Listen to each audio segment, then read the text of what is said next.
Hey, it's Mike again. Thought I'd do one of these weekend videos. Everyone seemed to like the last one, so I thought I'd do another one. We'll see if you still like it. I'll do more. I was trying to think what would be good. I like all the suggestions from everyone of which videos to do, but um, I love model books. Model books are, something that are very important to the system that Bill created. Bill O'Neill, the founder of IBD. And it's just something that I've worked on really since 2000. And I built my first model book with Charles Harris and Ross Haber that went over 1997 to 2000 during that time frame. And from then on, I kept on building model books while I was there, and until 2020, and then, I still do them on the side just in an informal way.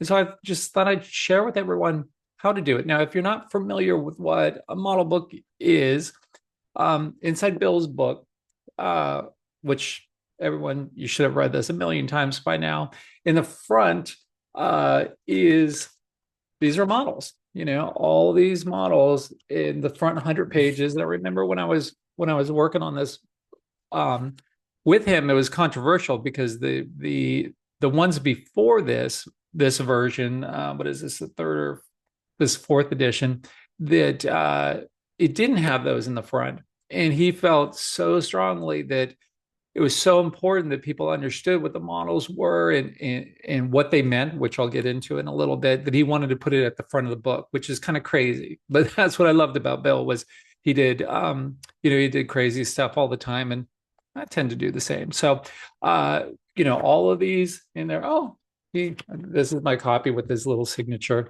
Uh or autograph, I guess they call it. So this is Chrysler. This happens to be one that he traded, and one of his first ones that he made a ton of money on, and he bought this one before he went on to Syntex. But all of these in here, he didn't end up trading them, but he would study them, and that's what the whole IBD methodology is based off of, the studying of the model. So what are they? They are simply in a way to do original research on what really works. So we always had that story of the if you want to understand fish, just look at a fishbowl and observe them, and that's something that I take to heart, and I do as well. Do the same thing. So he wanted to know how to trade and find the best growth stocks and ride them for as much of the move as possible. So what he did is he would study, and this goes before I was born. He started studying them and looked at where did they start their move, where was that what we call a pivot point or a pivotal point, and then where do they ultimately top? Obviously, that the top is obvious because you can just see it didn't go higher than this point, so that's your top. But where to start it, that's an art, and that's where he came up with the patterns that everyone associates with him, even though not all of them he invented, but it's ones that he popularized, like the cup with handle and flat base and double bottom and things like that everyone uses. But people think of him, when you think of a cup with handle, you think of Bill. So that's what we do. Now, I'm blessed that he gave to me as a gift his very first model book that he ever made, and this was been around forever, and I just dug it out of a box for today. And this is his little it's hard to read, but his weekly work schedule, Monday through Friday at 2 p.m. So that's 1 p.m. Is when the market closed on the West Coast.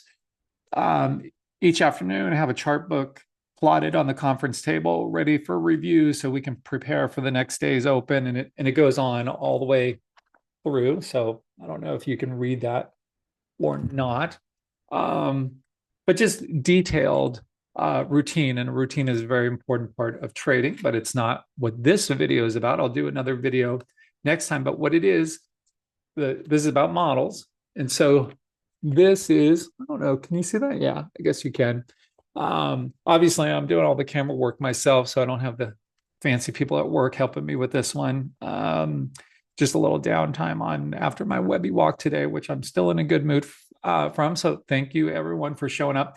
So what he would do here is he would break this up in two different moves. If you can see that where it started and then where it went to, and that was what it started as. And I'm just blessed to have this, one of my favorite possessions.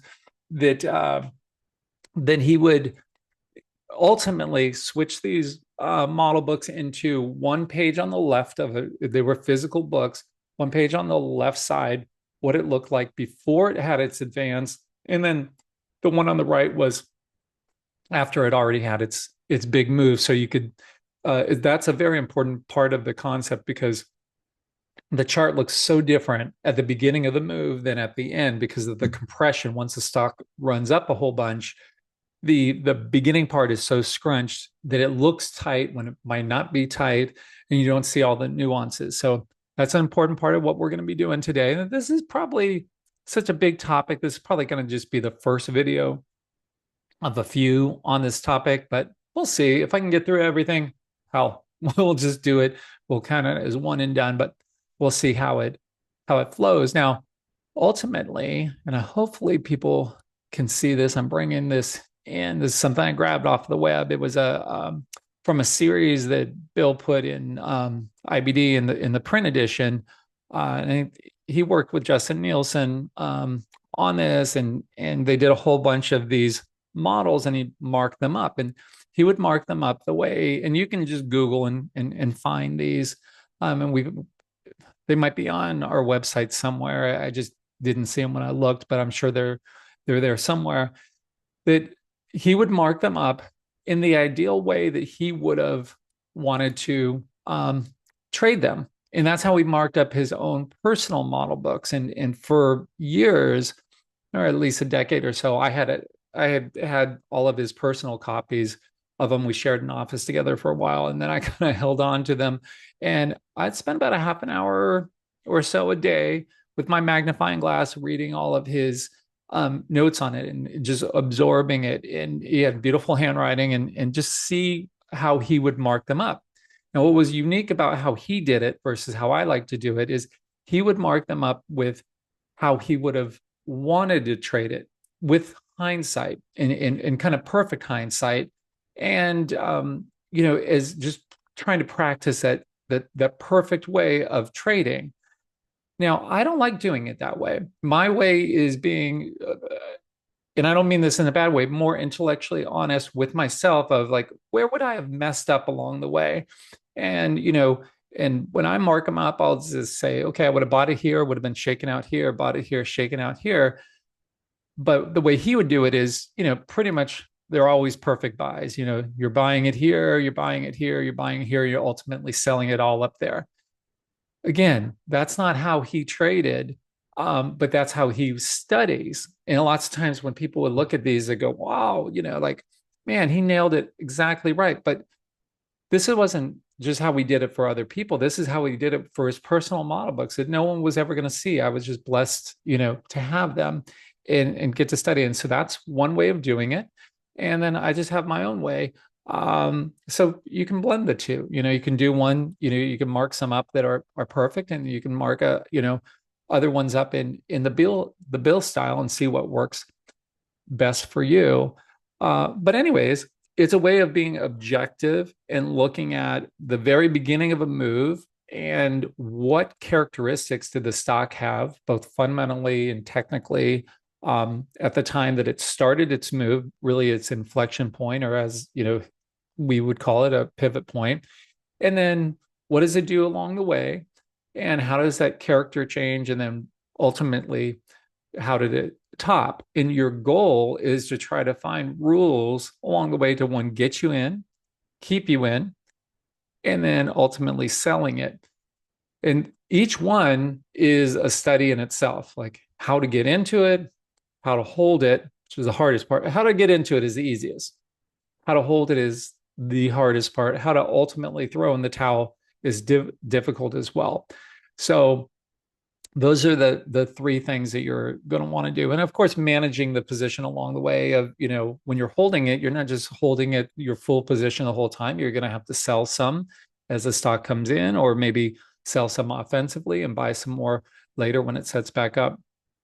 But so that's what we're going to go through today. And along the way, because I'm not feeling great, I'm going to cough a little bit. So my mute button's down here. So this is what happens when you don't do things professionally. All right, mute's off. So let's get started with this. And we're going to bring Market Surge up. And let me see if I did this right. I'm not sure. I'm going to stop sharing for a second. Oh, I guess I wasn't sharing before. Oh, sugar in the morning, as my grandma would say. Let me see. This is what I was trying to share before. Oh, I think you're just seeing Georgia. That's what I was trying to share before. I'm not sure if you're seeing that. Let's see. What do you see? What don't you see? Screen share is stopped. We're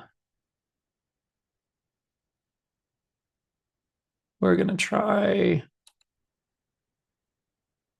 Bear with me. Okay.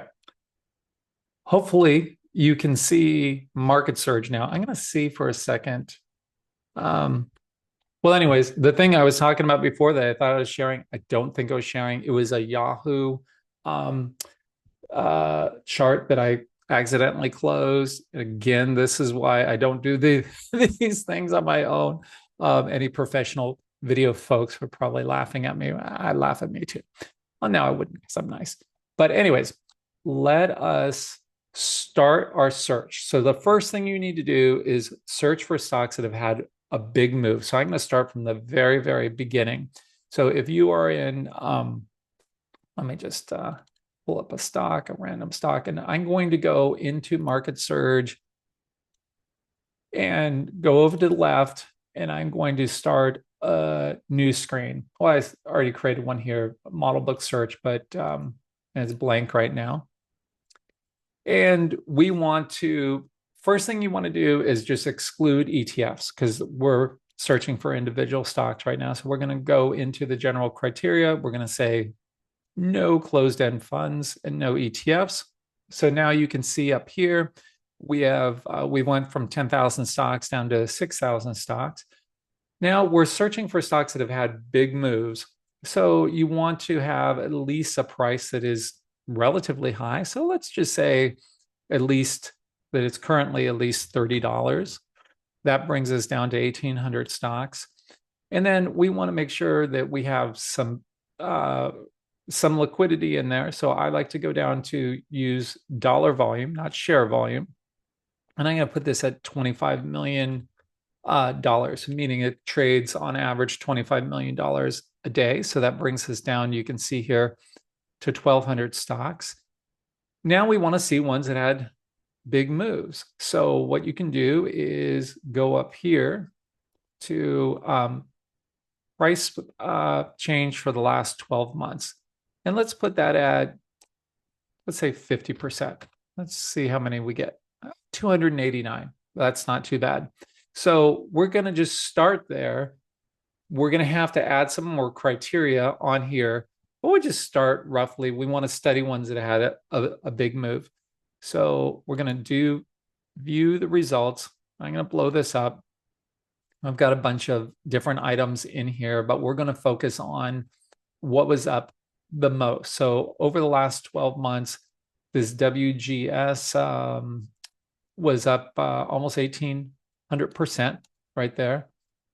So we're going to look at this. And the first part of building a model book is looking for models that you would want to trade. So this one right away, and sometimes you want to start off on a monthly chart.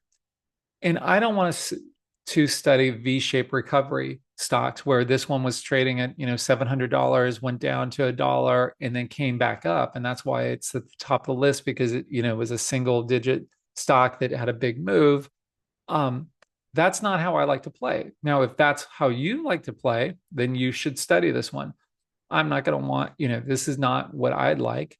And to study as a model, it might be something I swing trade or something, but it's not something I'm going to want to study. Because again, the models are something that you're trying to go after and say the next time this one comes along, I always think of like Apple at its beginning, move, right when, the the iPod came along and had its initial move, and then ultimately, the iPhone and the iPad and all the other stuff. But how did it look like at the very beginning? So picking the models is a very important thing to do. So with this, I'm looking at this Sezzle, if I'm saying that right, and it's all over the place. So I don't want it, like I know I'm not going to be able to handle a stock that's, goes from $100 down to $40 in a month and then all the way back up. So I'm going to, just keep space sparring through this list. And same thing with this root, goes from $10 up to $120 and it's all over the place. Those aren't good models. Same thing with this Dave, went all the way down, came back. That's not something, if I would have showed this to Bill, as because I built his models books for him, and Chuck and I would work together on them, but I would do a lot of the initial screening and come up with the initial list most of the time and give it to him, and then he would say, no, I don't want all of these. Focus on these other ones. So after a while, you get to know like what was it that he was looking for. So I think we've gone through enough of these so far to realize what we don't want. So then you look at the data and you go, okay, what is this in here that I'm seeing that is telling me that, maybe I don't want those stocks. So these are all having ATRs, average true range, above 7, or really the root was 6.5. So, and that's where it is now, not necessarily where it was during the beginning of the move. So let's just jump down to this quantum, because that would be a good example of what we wouldn't want. This one trades on average 26% or 25.99 as its ATR, meaning in any given day, it's going to go from its high to the low 26%, or if there was a gap to the prior day's close. I'm not going to be able to handle that. Most people aren't going to be able to handle that. If you just want to do a quick trade in it, that's up to you. But to study a model that you want to, kind of pile your account into and try to hold for a big move, that's not something you want. So we're going to go in there and add an ATR limit to our screen. So we're going to go in here, go down to the price and volume, go down to the ATR and say, you know what, we don't want an ATR more than 6%. So right now we have 289 stocks that made it through here. We're going to say a max of 6%. So that didn't kick out too many. So now we're going to keep going through. We're going to see what we have left. And the first one is AppLovin. Okay. Stock, I'm sure, I think I've got a small position in it right now. And I think a lot of us are probably trading it. This is what you'd like to see. This, really nice move up here. And it had a few moves. So what we're going to do is just simply hit the F5 button, which is going to flag it. And you can see up here, there's a little flag there. If you're on a laptop, sometimes you have to hit the function key, or, at least I have to on one of mine, but the F5 button, or just clicking up here as a flag, that'll keep it separate. So as we space bar through the rest of the list, we can, go back and, just look at the ones that we've flagged, or you can just, keep a notepad next to you and write them down. So here's Hood, Robinhood. That would be worth studying.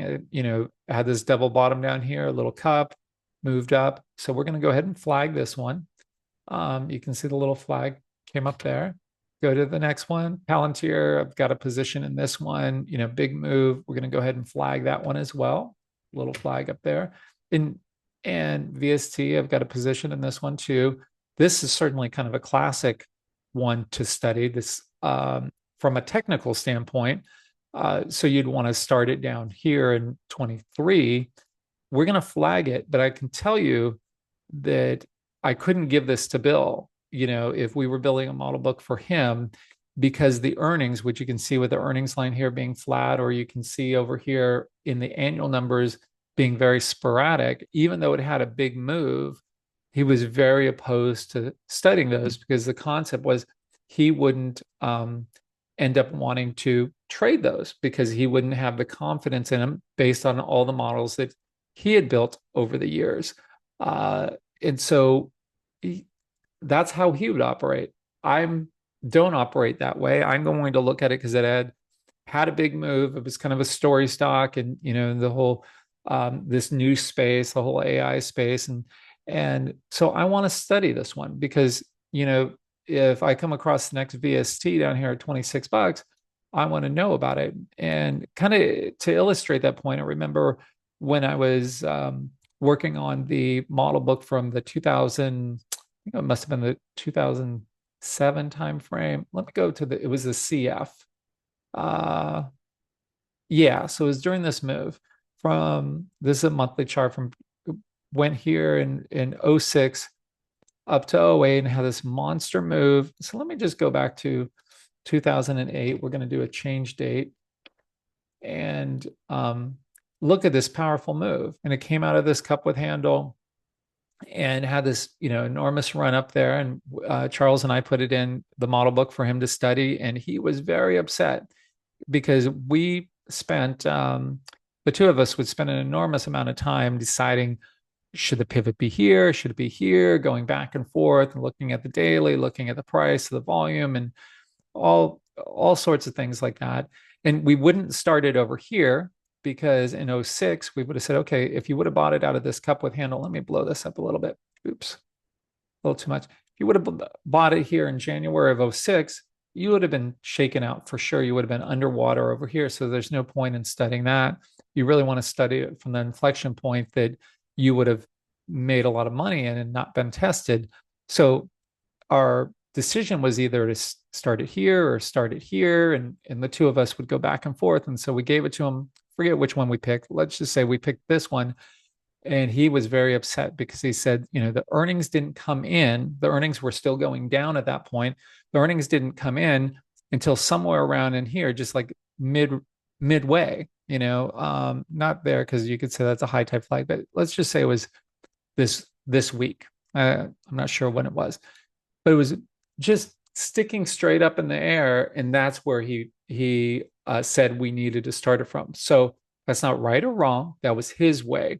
My way would be to study it from down here, even knowing that it had those flaws fundamentally. The reason why I say this is you need to study it. Don't study it my way. Don't study it his way. Study it your way. How would you trade it? If you're the type of person who likes to pick bottoms, then go down and study it down here. That's not my gig. That's not what I like to do. I like to study them, when I would actually buy them. So either here, maybe even over here, certainly nowhere underneath the 200-day. That's not the type of models that I want to build. So we are going to go back to the current date.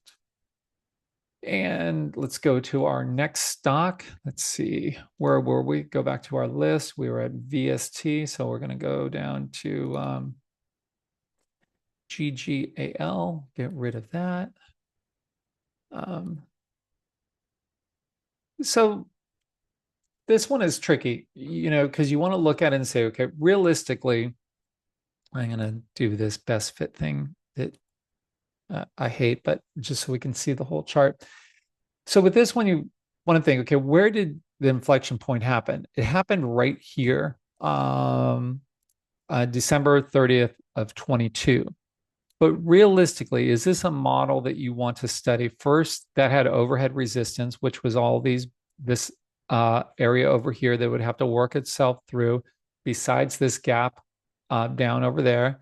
So that would have been very hard for someone who trades our style to buy it. But let's say you bought it, had its power from pivot, but then came all the way down into the pivot, well underneath the 10-week line, 17% underneath the 10-week line. You've given back up almost all of your gains. So that's not a model that you want to study for this time frame, because you don't want to study something that you would probably mess up in. You want to study something like the APP that you would have been able to make money, or the VST. So then let's say you were studying it out of this base on in June of 23.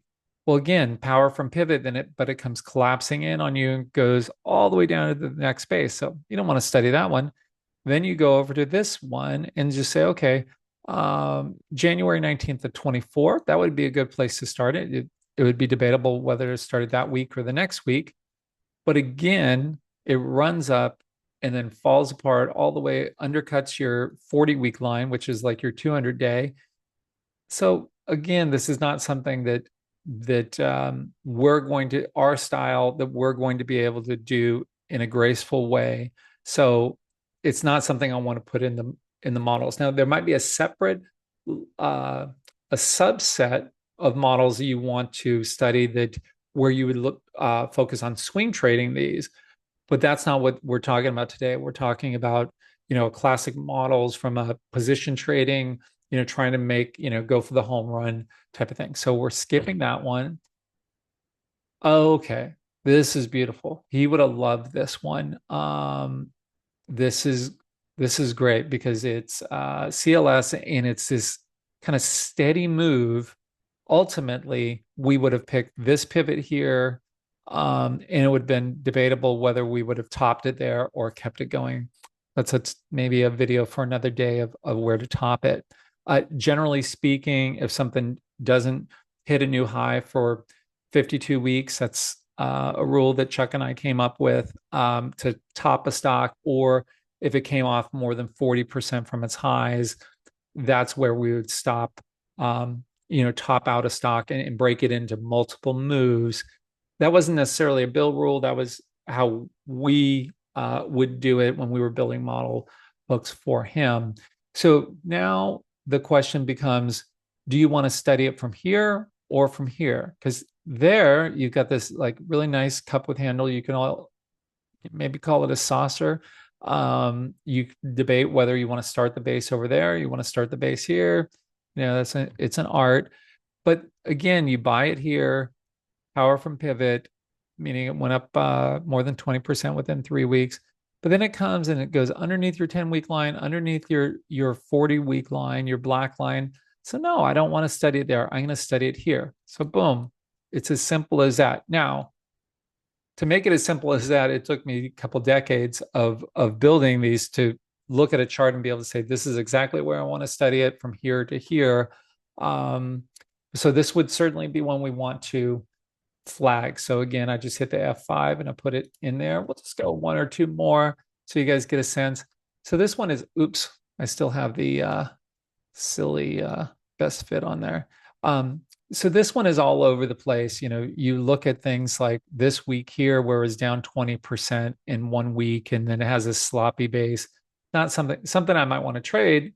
It's on my watch list, but it's not something that I want to study. Oh, that looks interesting. So I'm going to go ahead and flag this one. Again, because of the fundamentals over here with the flaw in the annual earnings, where he would want it to be, at least 3 years in a row of increasing earnings, and preferably, the bigger the better, with no flaws. This would be a big flaw where you went from 155% growth, 59 down to -3, down to just a +3. Like, it's all over the place. So he wouldn't want to study that, but I would, because that's a powerful move from down here. I would start it on March 8th of 24 and study this one. Let's go to the next one. I think you guys are getting the idea. Let me just space bar through these real quick to see. That would be one I would want to flag. This one's too, you break out here. You have a nice little run here, but then it's not sustained. There's no way to survive this without using hindsight, what I call hindsight BS. And that's a technical term. So, going sideways here, getting chopped up for, all this time is not worth studying. So I'm going to move forward. SE would have been one that you would want to study from 2020 on up, but not now. And I'm pretty sure our good friend Scott Sinclair killed it with this stock during that time frame. I could be remembering that wrong, but I don't think I am. Here's SG, a sister of Les Paul, and this one too was, kind of all over the place. So we're not going to want to study that one. Okay, you guys get the picture. Let me just look at this list and see if there's any other like classic one. Okay, well, obviously NVIDIA. So this would certainly be in the models, but not the way you would think. So I'm going to do this best fit just so we can see the whole chart on there. So you would have started this in a few different places. Over here, you would have studied that move, and then we would have topped it there. So you're not trying to study holding it through this. There's no point in learning how to do that. It did come back, but if you held it through that, I mean, frankly, you got lucky, because most of them don't come back after being under the 40 week for that long and that much. I mean, that's 41% under your 40 week. That's not something I want to study and learn how to do or replicate, but I would want to study it from here, the January 27th of 03 breakout. And so I'm going to study it from this point. So I'm going to go ahead and flag this. Now, if Bill were here, he would not allow us to study it there. And the reason being is that earnings line was still going down, and he wouldn't have traded it during this time frame. I know it was funny because I would see on Twitter all the time, or X, everyone saying, oh, Bill would be loaded up in this. He wouldn't have had a share, and he wouldn't have let us buy it either because those earnings were still going down. He was very orthodox from an earnings standpoint. So you can see this little hash mark. That's when the last earnings report came in. So he's not really going to be trading it until you've got this positive earnings at this point, with the earnings line going up, and at that point it's out of position. So really he would have been studying it from here, out of that flat base. The base on base, you had your double bottom and you had that flat base there. So again, how do you want to do it? You can do it however you want. There are no rules. There's a rule for you. My rules are going to be different. I'm just sharing you how I do it, and how I did it for him. And then there was one more stock on here, Spotify. Let me turn off that best fit. And this is certainly one that I'd want to study. Now you've got this base down here, this cup that some people would want to study it from, but I don't like cups with, that's a cup without handle, but I don't like cups with all that near-term overhead resistance. Frankly, all the stocks that I gave to him, I don't think I ever gave him a stock for us to put on our list. We managed a institutional buy list together called the New Stock Market Ideas, nicknamed Nesme, that never something that wasn't within 15% of its 52-week high, and probably within that, within a 2-year high. He hated overhead resistance. I hate overhead resistance. I'm a little more open to it now, but still overhead resistance, meaning all this price up here that people have bought at. And the theory is, and it makes sense, is when someone's bought it, let's say they paid, they bought it this week, breaking out on October 29th of 21, and they paid $260 for it. And for whatever reason, they froze up and they didn't sell it in here when they should have, and to just cut their loss, and they're holding it. And now they're like a fish out of water. They don't know what to do because it's down against them so much. And they go, oh, shoot, I got to wait for it to get back to even. And then that's the whole overhead supply concept, is it keeps going lower and lower and lower because everyone isn't selling. They're capitulating eventually and just saying, okay, finally, just get me out of it. And when everyone throws in the towel, look, we've all done this. I've done it. And then you get stuck in something and you're like, what? It's been a while, but you make mistakes. And so that's how you understand the psychology of things, is you have to make mistakes to understand what the other side is doing. So you don't want to have to fight through that overhead. So that's why I wouldn't want to buy it there nor study it from there. I want to wait and let it prove itself. And I'm going to study it out of this space. So I would study this one on October 27th of 23. And that's where I'd put it in the models. And that's where he would put it in as well. And of course, you can see with the earnings line, that's when the earnings turned and were up at that point. Because you can see on with this earnings, it was minus 148, and this one was plus 141. So this is where he would have said it was fine, and that's where I would have said it's fine and study from there. So I'm going to go ahead and flag it. So we've gone through, and here's the rest of that list. You can build this yourself, and let's go back to that screen real quick and see what other parameters we could put in there. We could tighten this this up to 100% over the last year. That gives us 70 stocks. We can say we want the ATR under now the problem with the ATR is that's where it is now, maybe not during the run. Could have been higher or lower.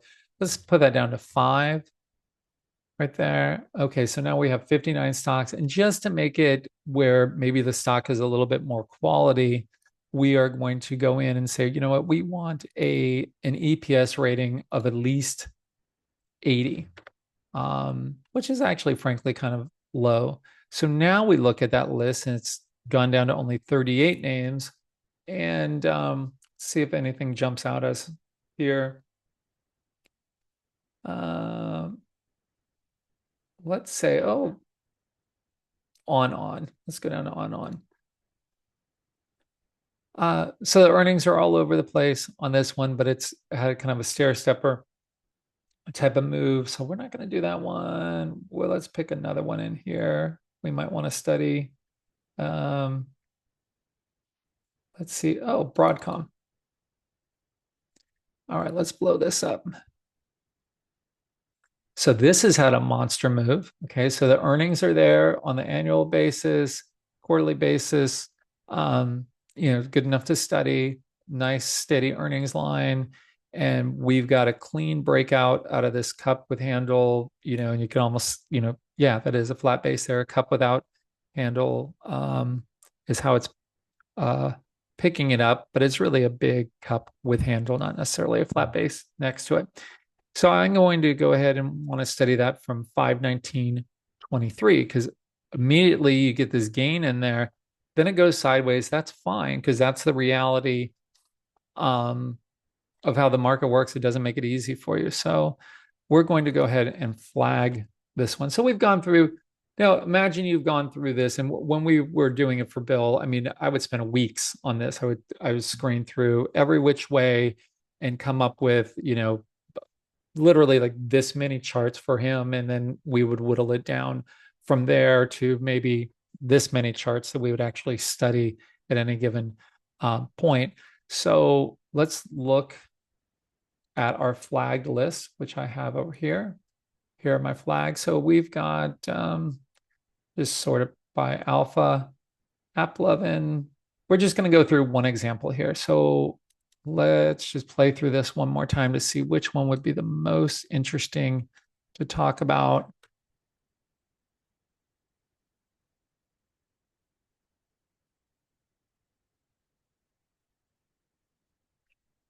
These are all good. You should all study all of these. Which one do you guys think? I can't hear you. I've already recorded it. Why are you talking to me? I caught you on that one. Okay, so let's do VST. Okay, so let's imagine we were building this for Webby, not for Bill, because again, Bill wouldn't, have this one in there because the earnings, weren't there. But now what we're going to want to do is say, okay, we want to see where are we going to get into this, and then we can do the rest of the procedure of how to learn from it and how to do the holding and the selling. So we're going to go ahead and start this, probably somewhere down here. So we're going to do a change date to, let's just go to August of 23, because right now this is all compressed. So you can't really see exactly where you'd want to buy it. So we're going to go up here and just going to go out to, just change that to a 4 for now, to 24, and know that, okay, it's probably going to be around July. So we're just going to change it to July. Okay, so we have kind of this sloppy pattern, the sloppy base after base. During this, you get this breakdown. Like, this does not look like a stock that should work. And that's what happens when you get these themes and these stocks that end up, you know, getting latched onto something that really is a game changer, because there's nothing going on here with this stock. You can see that the general market, or the S&P, is, running straight up, and then this is just going, just going sideways here. So that's not a quality stock. Let's look at it on a monthly. There's nothing there telling you, sure, there's a, big saucer or cup with handle on the monthly, but really, you have to be intellectually honest when you do these studies. Don't say, oh, look at that beautiful cup with handle on a monthly. Yes, I would know to buy it. No, that's not realistic, because it wasn't doing anything special, really, until around this time. So now that we're looking at on the weekly, we see all these weeks that are tight in there. Now we're going to go over to the daily to decide the exact inflection point of where we would want to start it. And so with this, you can see even that base now does not look that tight. And you wouldn't know that this is going to launch into this big move, because what is really substantially different about this base than this base, than this base, than this base? It's not a lot tighter, and you never want to fool yourself into thinking that you see something that isn't there, because, again, you're trying to learn from this. You're not trying to be a Monday morning quarterback. You're just trying to say, okay, where would I have wanted to start buying this? And so this day is a little too extended, so we're just going to go back one day. Okay, that's a little bit out of there, so we're going to go back another day, and that's your clean breakout, right? You can see that it's, even though pattern rec isn't picking up this handle, this is your handle, so that is your standard pivot.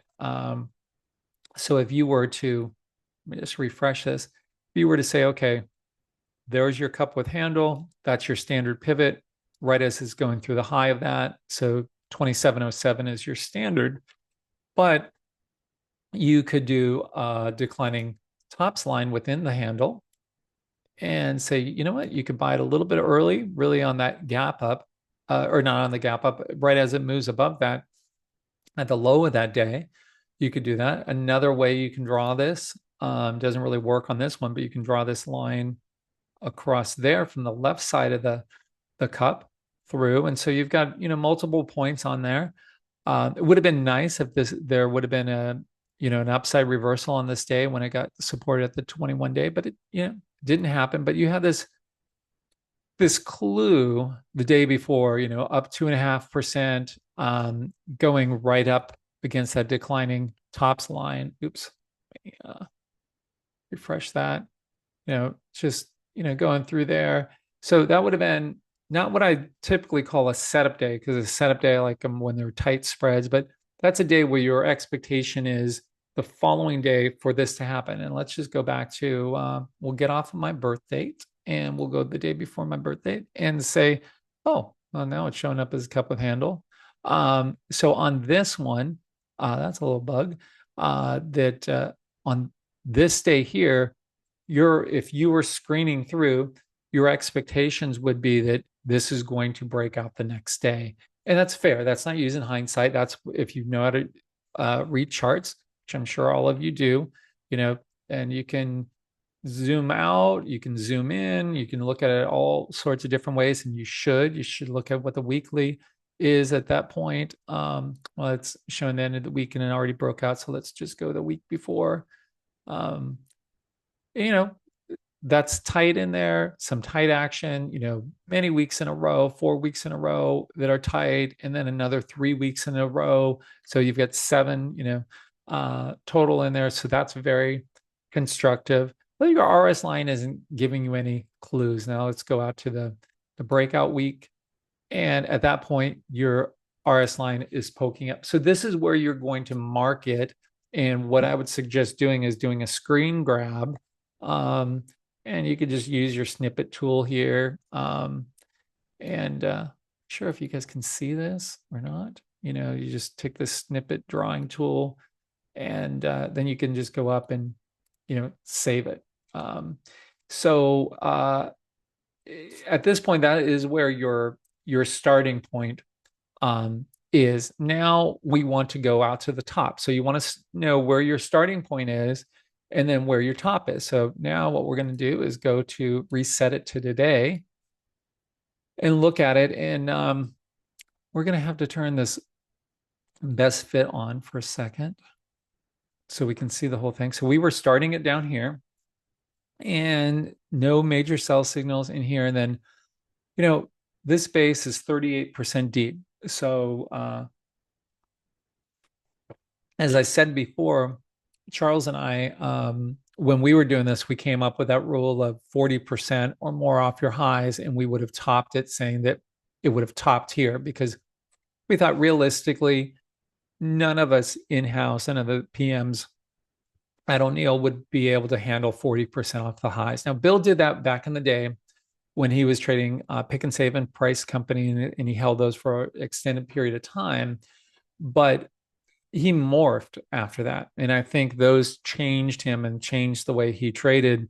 And he never sat through those big drawdowns again that I'm aware of, just because they're too painful. I mean, once you're more than, you're sitting through a base 40% or more. I mean, that's a lot to give back if you're trading a concentrated portfolio.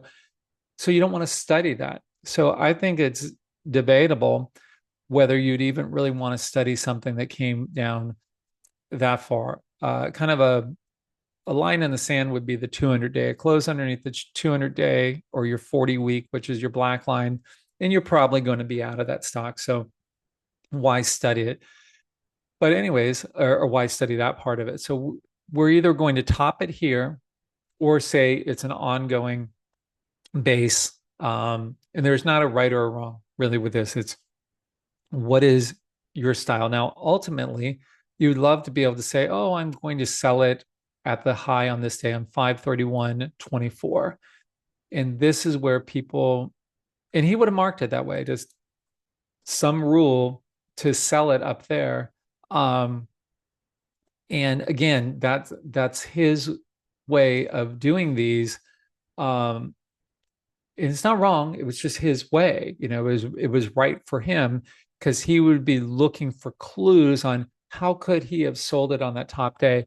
I'm looking at it going, okay, how much more would I've known to sell it there rather than maybe say to sell it here, to say sell it here? I don't see anything there without using hindsight.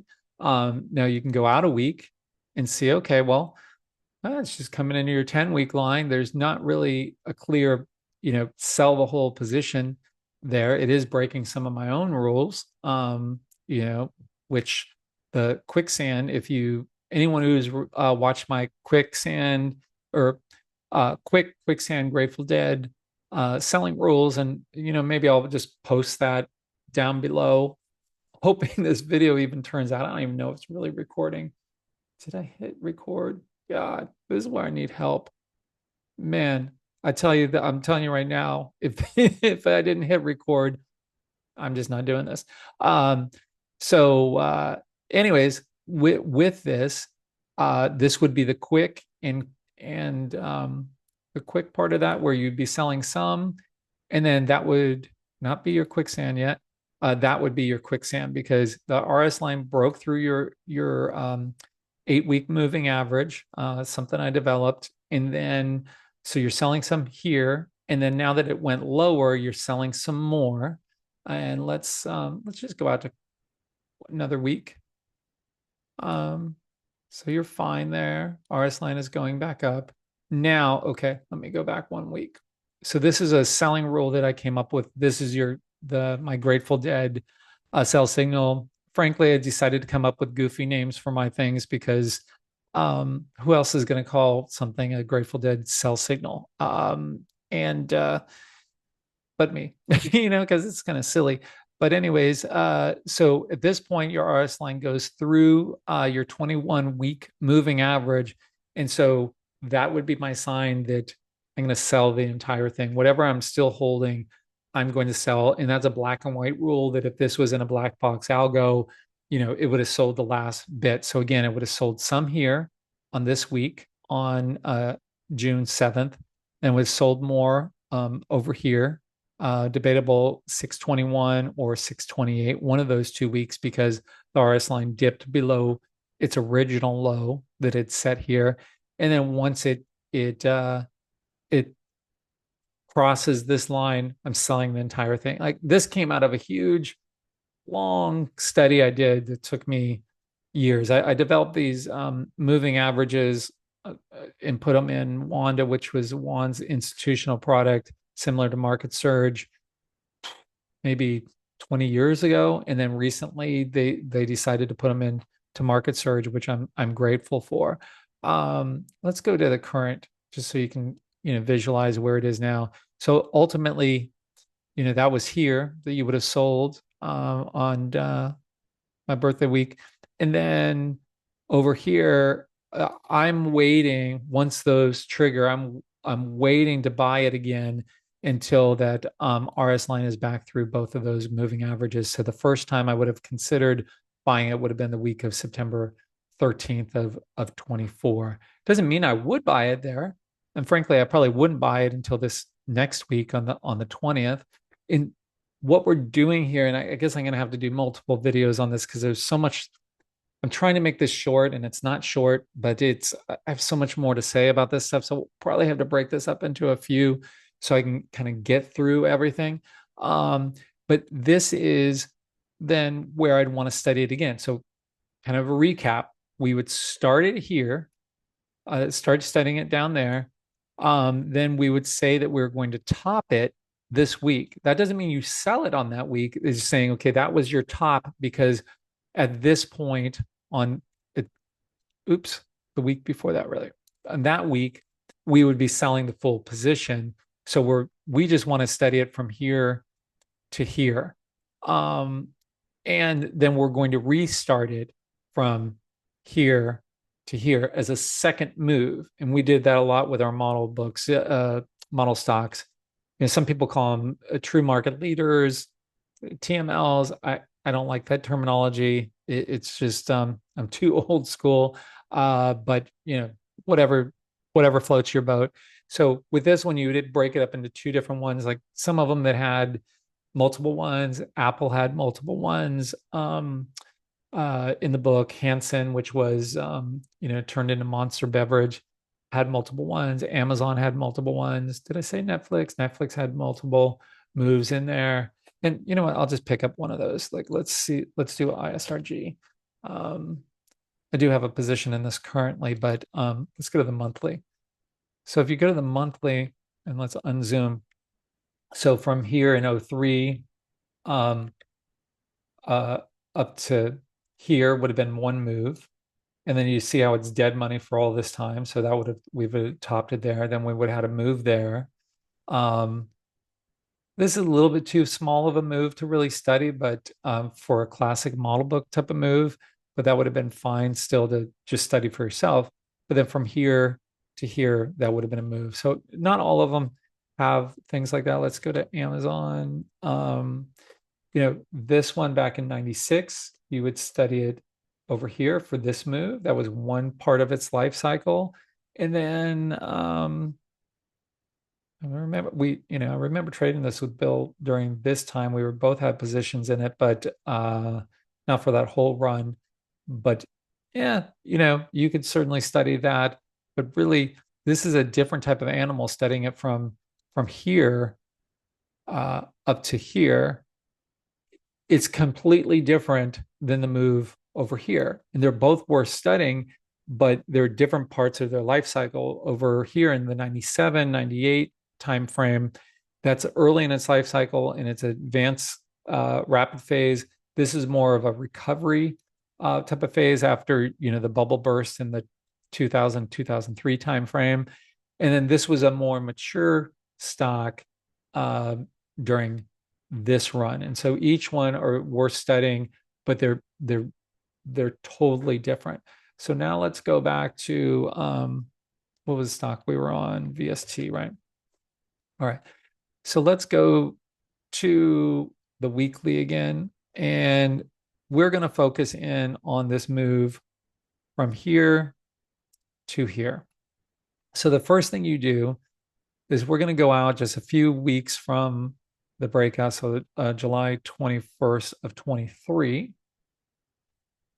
And let's just do it a slow way. July 21st. Okay.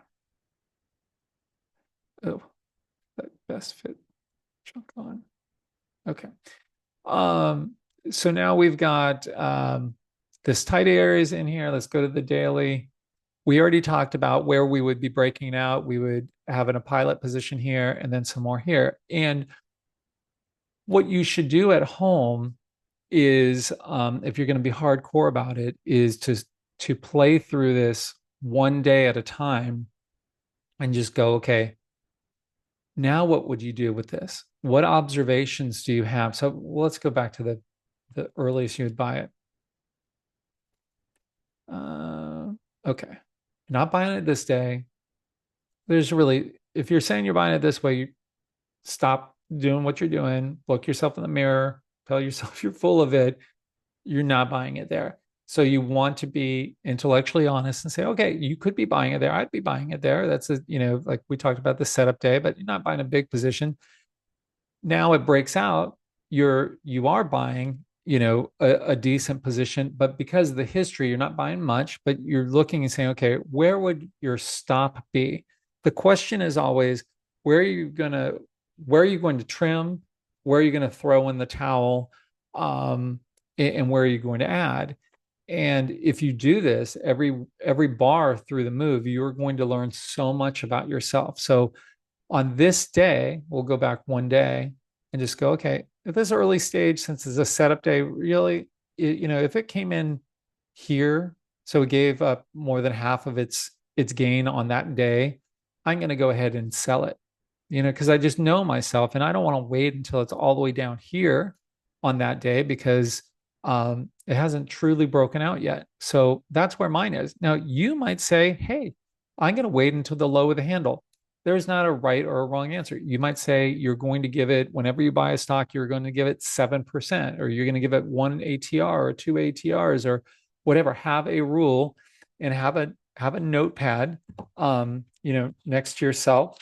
Just a little notepad, this really beautiful pen that I was just given today. It was such a thank you, such a wonderful gift. And just take little notes to yourself or open up a Word document or a Google, whatever they call their stuff, and write down notes to yourself. Probably better than a notepad, so you can go through and do things, but I still do things with my notepad.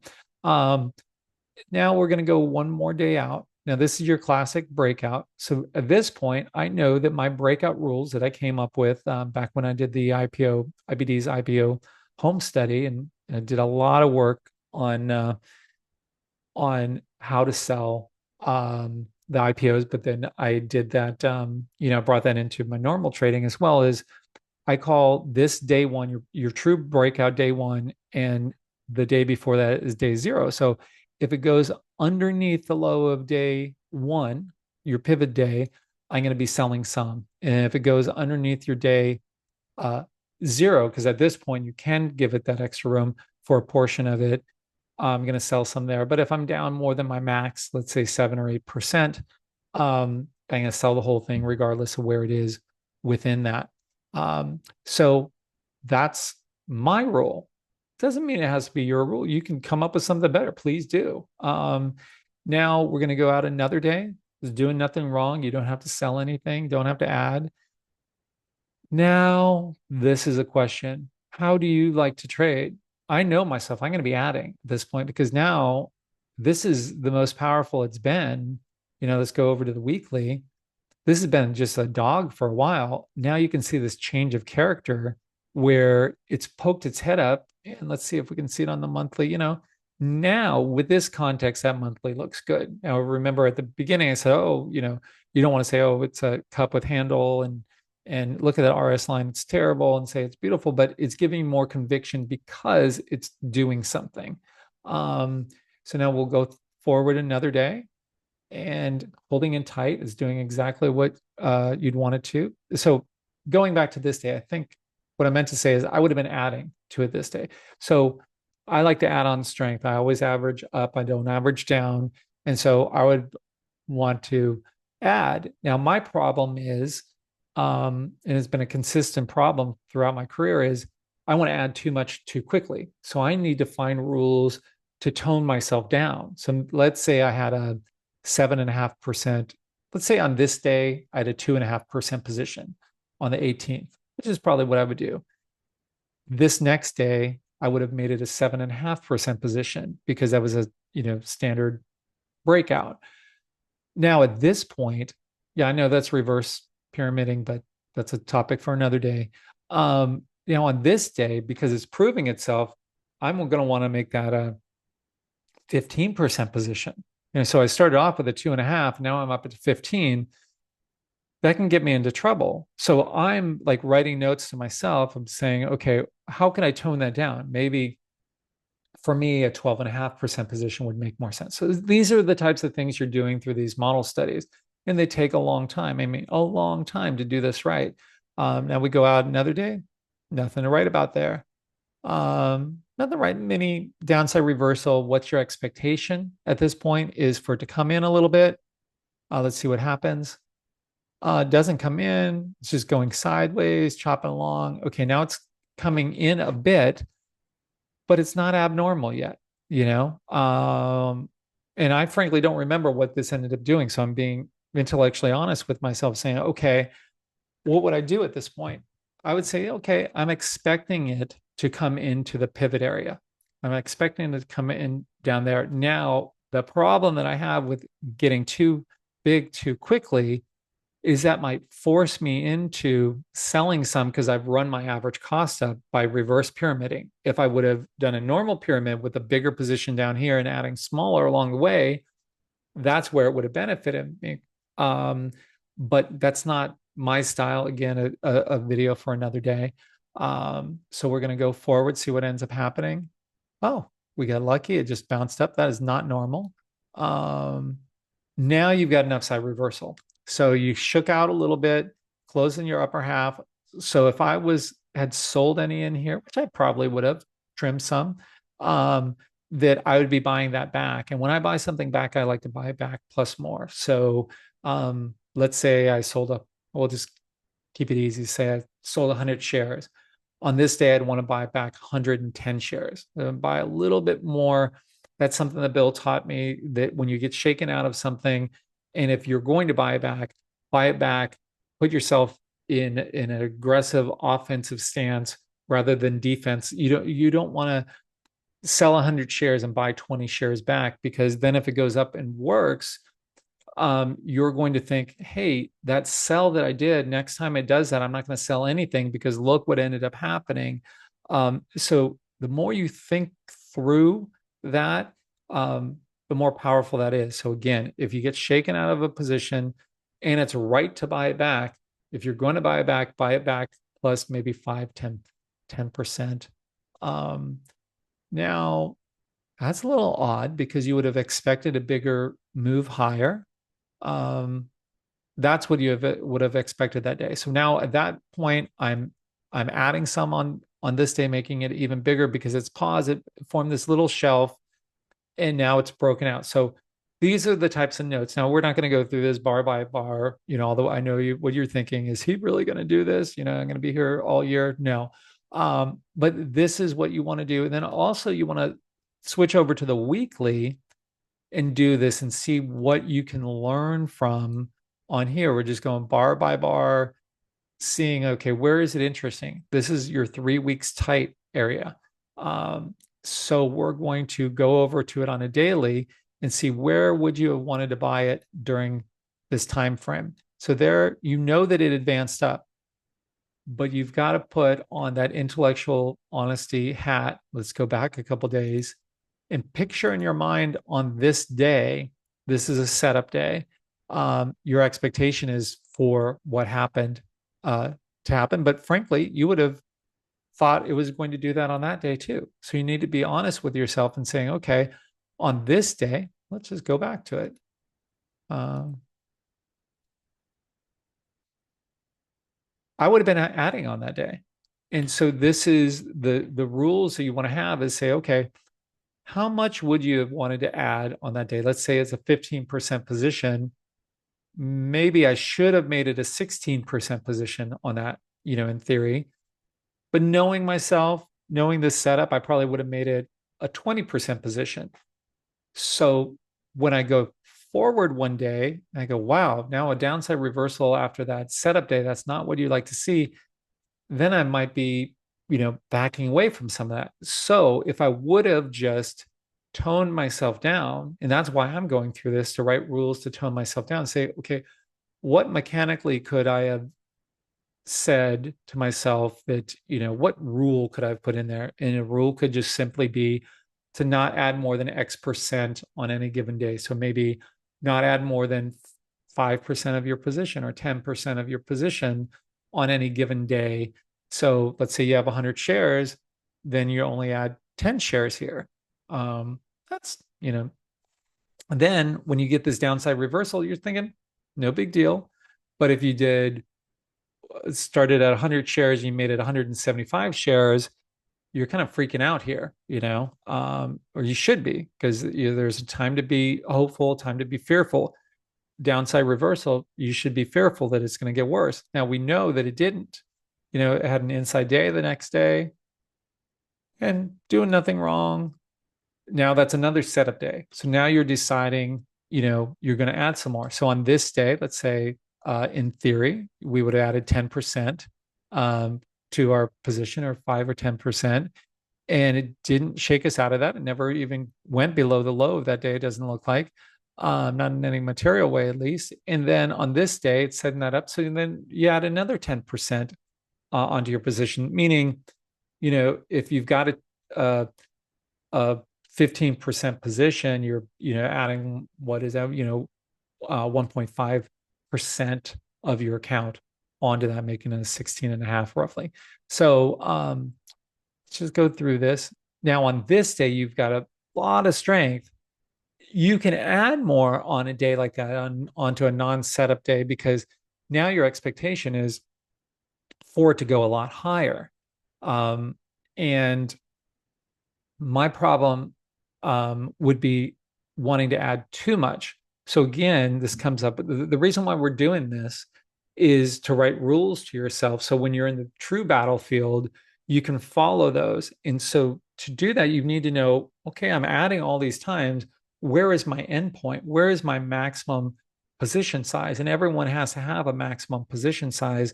Otherwise, you're going to end up with, your entire account in one stock, which is something Bill would do. And, I've done it times over the years, and most people shouldn't do that, because it's a lot of risk and it's a lot of stress, and this should be fun, not stressful. So you've got to find a limit. And so I think most people trade concentrated.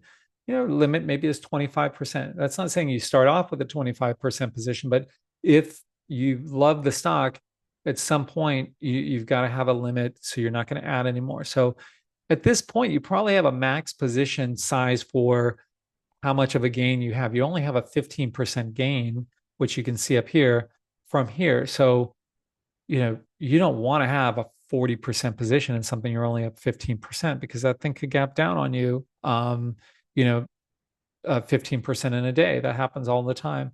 So you are adding on this. So again, the point is, ask yourself, how would you ideally want to add, and assume the next day it blows up. Assume the next day this comes all the way into here, because that happens all the time.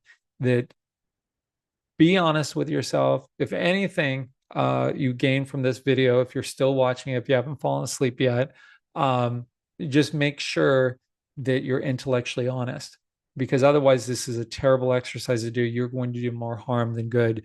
And think that you get some negative news that comes out of the blue. What is your maximum position size? And if you're sitting at home saying, I wouldn't want more than 7% in that stock, that's the right answer for you. So let's see what happens. It goes up. That's normal and natural. And so I think you kind of get where we're going here. Now let's just go out and let's just go out in time a bit, go out to the end of July.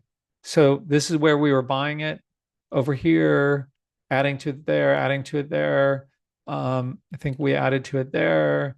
Probably added to it there, added to it there, probably added to it there, there.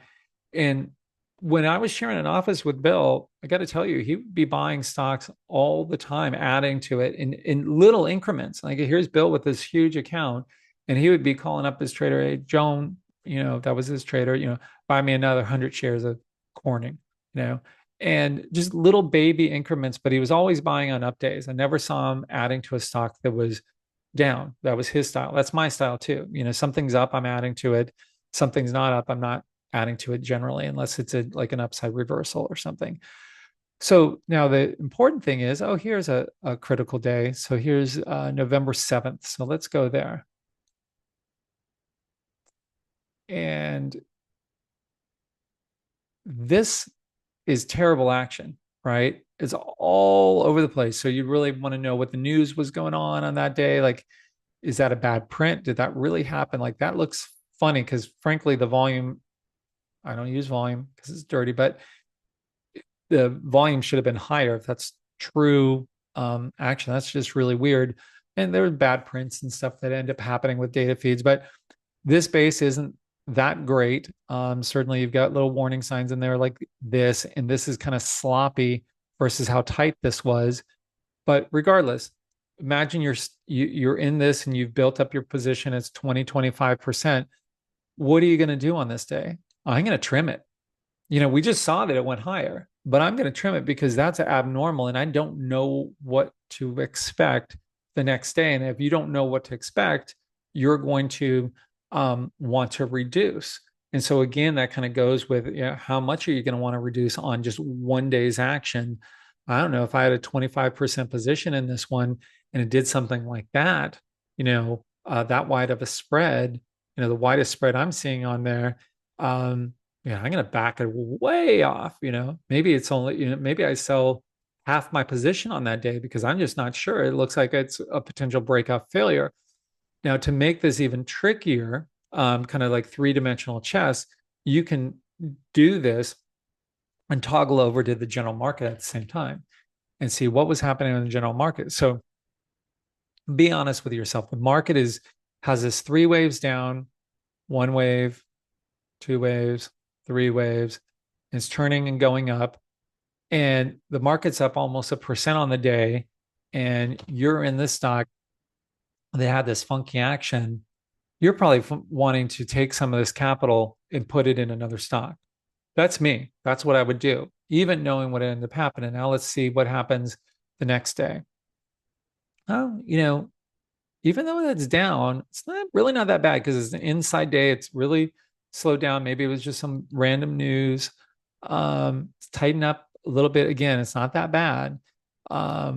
More of a kind of a little equilibrium. We've got several days in a row. Let's just go out to the end of the month, see how this played out. So during this time, I'm not going to add anything back because it hasn't settled down long enough. But on this day here, on the 27th, that's where I would have been adding shares back. Now, I probably wouldn't have built it back to a full size position to a max just because I would have been freaked out with this. Now, maybe that bar doesn't bother you. That's fine. It's just you have to do what works for you. And how many charts have you looked at where you've seen that before and you've seen a good result? I'd probably look at 4,000 or 5,000 charts a day on a slow day, on an average day, and I've been doing it that way forever, 1997 or so. Um, I'd say that, well, a lot of those were, there was probably only in the hundreds at that time. But, from 2000 forward, probably, 4,000, 5,000 charts on a given day, you know. So when I see this as a warning sign, it's like you've seen that before and it doesn't normally just come right out of it. So those are the types of things you're factoring in to your analysis and saying, okay, I broke this declining tops line. You had an upside reversal off of your 21 day, which you could have added to it on that day. But frankly, I'm probably not. I don't have enough conviction in there at this point. So I'm waiting for this extra strength. That's the point of this. So let's go out a month and see what ends up happening. Um, so it went straight up, but I'm still not going to have had the same size position in it that I had before that day. Just because that's telling me now the character of the stock is it can do wild things. So I might still want a 15% or a 17% position, but I'm not going to want a 25% position, even knowing that this had this monster move that we talked about. But these are the types of things that when you're doing your model book studies, that you want to go through and get get something out of it. And let me see if I had anything else I wanted to pop up. God, I could honestly talk about this for another couple hours, but I know that no one has the time, and I bet you there's probably only like one person who's still listening. It's probably because um, they're multitasking. So let's just go to the current day, and I'll probably do some more videos on walking through models. But let's go over again to where we would have thrown in the towel, July 19th of 24. July 19th, 24. And the reason why I would have thrown in the towel completely on this one is because that RS line on a weekly is gone through your Grateful Dead moving average, your 21-week moving average. And if you want to know where to get those, go up in here to the little wrench, go into your relative strength line. These are the settings that I've developed that work for me. You can adjust them if you find something that works better. So your RS1 or your normal RS versus S&P 500, a 21 day on your daily. I'm using simple, not exponential on all of these. Your weekly and 8-week and a 10-month for your RS2, 50 day, 21 week, and 24 months. And I'm always willing to adjust those if I find that a different setting works better. But this is where I would have completely thrown in the towel with my core position. So meaning I would be out of it. But that doesn't mean you can't be selling into strength up here. But I'm just talking about from my defensive trading standpoint and trying to hold on to something for a bigger move. And then just go through this and analyze it and do the week by week, day by day analysis, and come up with rules and make observations. Just be I'm going to stop sharing this for a sec. And just be honest with yourself, because you're trying to learn. You're not trying to prove that you're the best trader in the world. You don't want to try to emulate the worst trader in the world. You just want to be the best that you can be for 2025. And then in 2026, you want to be even better than that. So this is why, we study, these models, that this is, important. And, go through Bill's book, go through the beginning of it, all of those, most of these are ones that, that I created with him. And this is shouldn't be whatever it is, $10 or something silly like that. Like, this is worth its weight in gold. That and reminiscence of a stock operator and how to trade in stocks, in the Market Wizard series. Those are all things that you guys should get. But when you do the original research, think outside the box. Forget what Bill said. Forget what Livermore said. Forget what I said. Forget what anybody. Well, I shouldn't put my name in with those people. You know what I'm saying? Is like, forget what anyone else said. Your neighbor. just think to yourself how you would trade, what your psychology is, what you do well at, whatever your strengths uh, are, and try to do more of those and less of the things that screw you up. Like what I'm saying that for myself, um, I used to have the hardest time holding. I still do, and that's why I developed those quicksand, Grateful Dead uh, sell signals. They're really holding signals, how to hold the stock to not get too in the weeds like I tend to do. So that's my problem. Now there's some other people that are patient, and that patience is their strength, but then they miss little nuances and they get caught in downdrafts. So the balance is somewhere in between, and just work on your strengths and weaknesses. I hope this helps.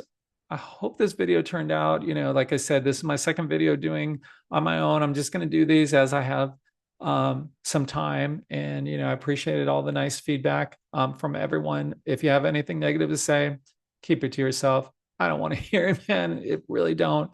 You don't have to watch if you don't like it. This is my free time. Should be just hanging out, playing guitar or something. But one thing I will say is if you haven't gone to see Marcus King, uh, got to represent Marcus King. He's the best new talent out there. Go check him out. Go see him live. Check out his stuff. If you have good taste in music, you'll like him. If you don't have good taste in music, you won't like him. That's my sense of humor. I'm sorry. But again, hey, thanks for watching. And if you have suggestions on more of these, this was probably a bit slow. Sorry, I didn't really think through this. I just wanted to, have a good time on the walk. And I just thought, hey, I'll do a video. So thanks again. And hopefully this worked out. And I'm going to stop recording.